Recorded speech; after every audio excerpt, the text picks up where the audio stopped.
Nik gaztelu hortan, balkoinan egingo nuke barbecue txiki bat. Ezkerreko aldean nire gela, eta beste guztian lagunentzat festaiteko leku bat.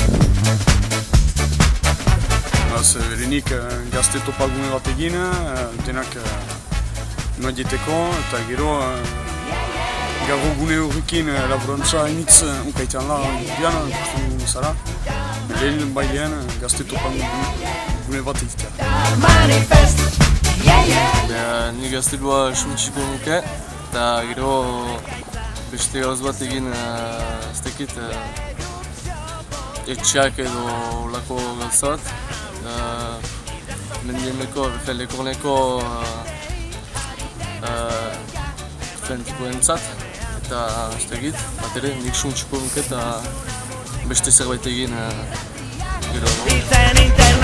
Bai, nire egia esan ez niz hemengoa, beraz ez dakitze gustatuko litzea dakizeta. Hori adibidez, hemengo herritarrak erabakitzen dute, eta zerbait justuki herritarrentzako izango dena, ez dakit ni zetalden kulturarekiko zerbait, edo ez dakit nik zinema areto bat, edo zerbait za, baina aldiz herritarrek erabiliko duten zerbait izan barko da.